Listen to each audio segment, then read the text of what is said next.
a lot of people are waiting to be employed when the greatest problem we have is unemployment. Instead of looking at it from the lens of how can I also be able to employ others by solving these problems, we are waiting for people to give us an employment letter. We are waiting for people to tell us what to do. But I think at this age and time, we've gone beyond just waiting for opportunity, but we have to go out there to create the opportunity and solve our problem. The truth of the matter is, only us know our problem. I am in an environment where I have seen the gap in real estate happening, that I did my IT in a construction firm that built for people who do real estate. And as an architect, growing up, of course, I'm looking for places to be employed to. But anywhere I go, everybody is asking me for my experience. And the truth of the matter, that experience they are asking for is to pay you but peanuts. Because if experience is the only thing you will bring on the table, experience of how to do construction, presently technology is eroding where people will only bring their experience rather than the ability to be able to solve problems.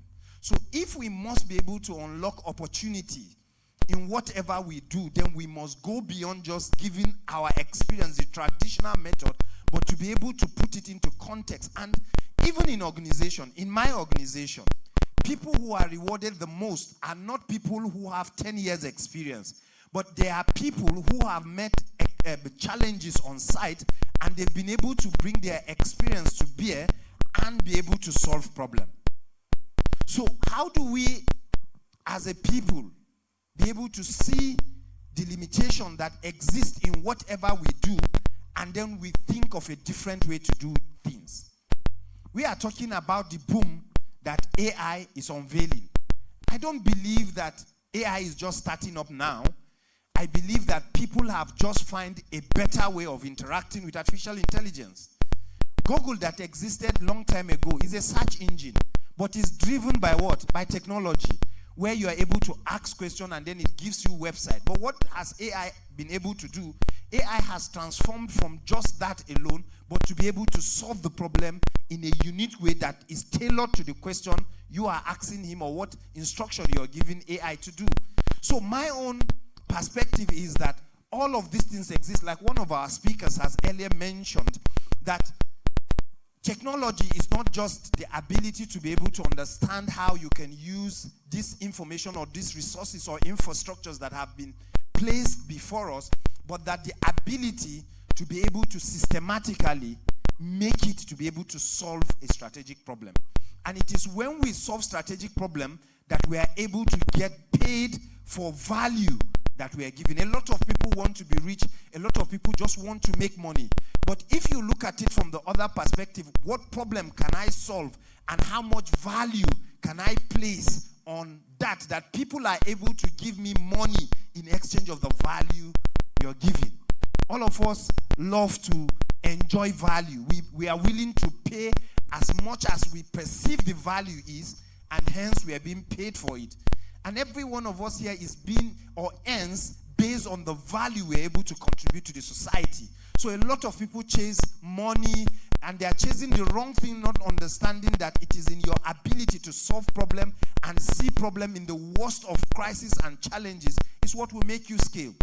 In my business has been able to scale over the past 7 years because as I create a solution to a problem and I go to my user and try to implement that solution, I realize that I'm getting a feedback that will require me to innovate, to change my perspective in order for me to be able to give the value that the user truly requires.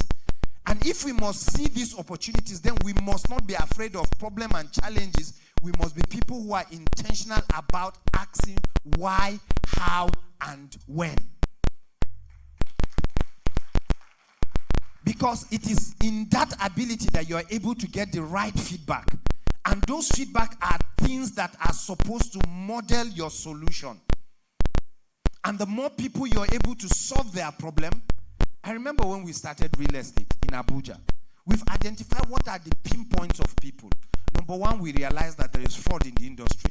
Number two is that there is an issue of double allocation. You give an allocation to this person, the next day you allocate it to another person.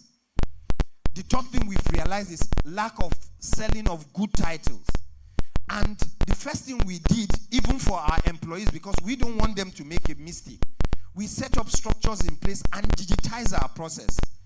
The last person who is making payment for a property will not make a payment until all the processes are ticked. Now, we've simplified the process for our lawyers to be able to do their search. We don't just tell them, go to Aegis and get us this information. There are many things we have to check, not just in terms of the title, but everything, the size of the land, where the land is allocated, because a lot of times we buy land and the land, you realize in Gogolada, but they are telling you that the land is in Karo here. So a lot of these things, so we simplified our process even for our users. And as a business owner, as a founder, you cannot establish business by creating a very complex operating system for your users and expect to get the best. You are supposed to understand the way even employees would be able to assimilate their job and understand the goal. So for us, going forward, how do we use innovation and technology to be able to drive our process? That's where the future is. And from today, my organization is looking at how do we integrate technology? How do we take advantage of AI to be able to enhance our process? So the first objective that we've given our employees is that, listen, there is something that is happening in the age, which the use of AI and technology can help enhance your capacity. So what did we do? We begin to teach our employees and explain to them the relevance of the use of AI to be able to enhance their own human limitation.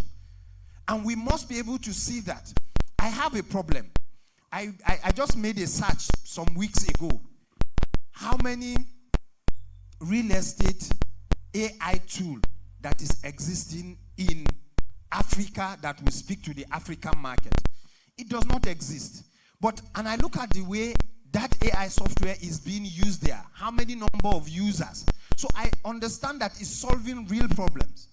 And internally, we've started digitizing our process, not just digitizing our process, but simplifying our process for first, the user, who is the staff.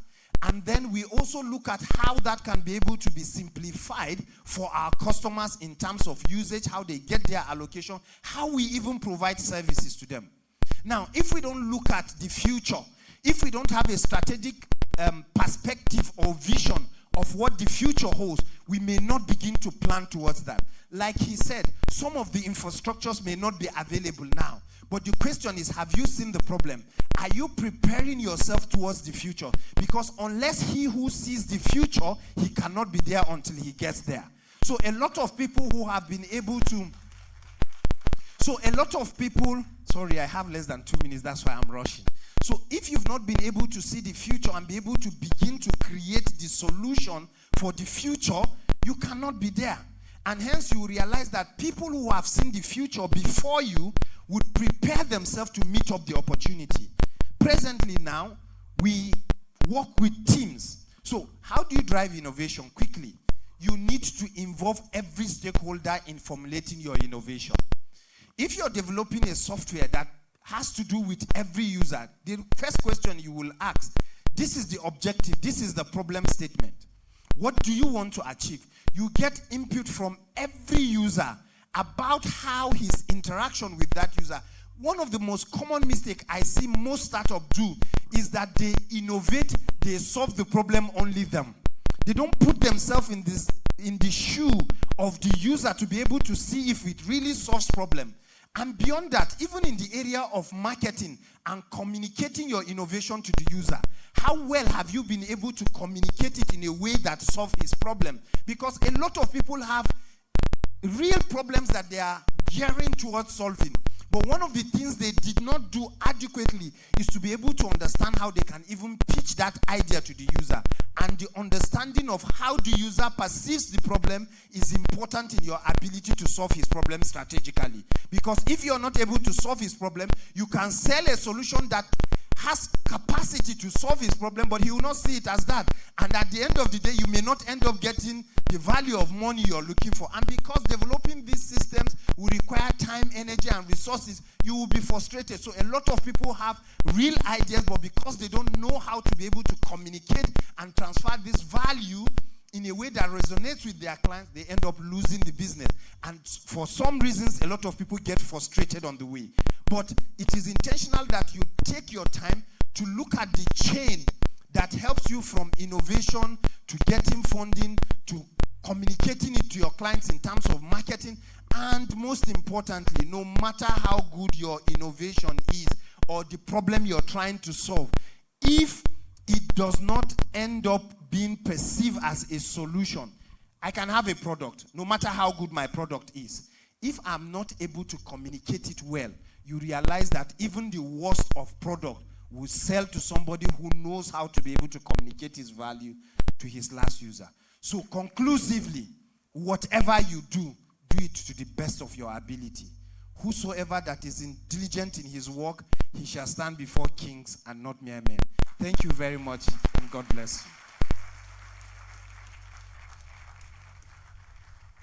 I don't know if I can take just 2 questions. Do I have the time to take 2 questions? Yes, 2 questions in 2 minutes. So quickly. 1, 2. All right. Quickly.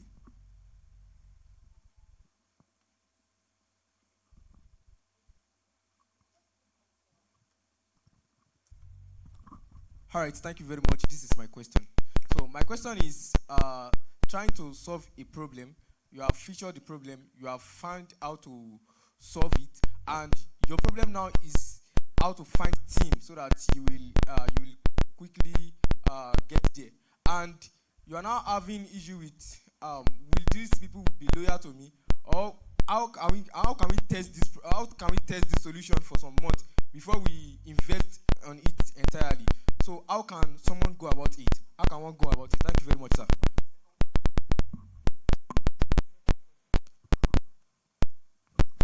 Okay, thank you so much for this wonderful presentation. My name is Hassan Taylor. I'm a founder of a health tech solution called Clodox. In abbreviation, that is Cloud Doctors. You talk about solutions and also achievements by using digital infrastructure or artificial intelligence in a way. So I would like to know, for someone being in real estate, what are the challenges you face or you're facing? And by implementing this digital infrastructure or using artificial intelligence in your business, and in case you have overcome them, like how you overcome these challenges. Thank you.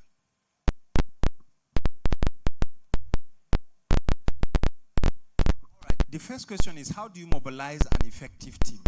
For me, I believe character exceeds competence. So when I'm looking for a team of people we should work with, I try to ask what are the natural attributes that can help enhance your work as a person. For instance, a customer care person. You need somebody who is naturally empathic, who is patient to listen, somebody who is willing to understand.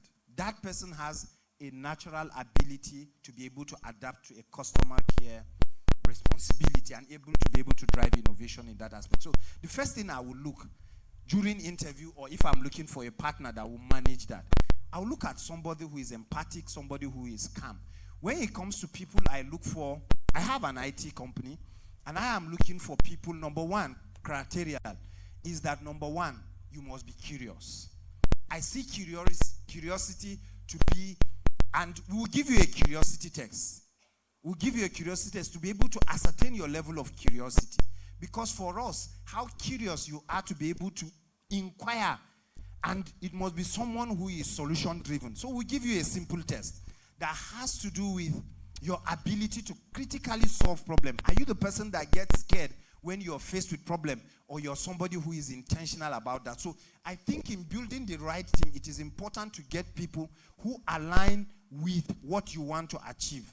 They must be able to have that attribute. And lastly, what are the challenges I'm experiencing in terms of driving that level of innovation? It's a new system. People find it very hard to adapt. That is one problem I'm having. The other problem I'm facing is that most of the young people who are very intelligent to be able to drive this innovation are these Gen Zs. They are very young, but they don't want you to trouble them. They are very intellectual and they are very smart. But how do you understand their psyche and be able to create a good working environment to make them stay? That is my challenge. I have been able to psychologically understand them, and I'm building a community in terms of working environment. Whether you are working remotely or you are internal, you must be able to stay with me, because IT is not something you just start and you keep changing people every day. So I am understanding that, and I'm understanding what are their needs from the HR perspective, to be able to accommodate their need, give them a good working environment, and ensure that they remain with me for long, because succession planning is key in whatever you are driving. And I'm sure other people would talk to you about succession planning. Thank you very much, and have a good day.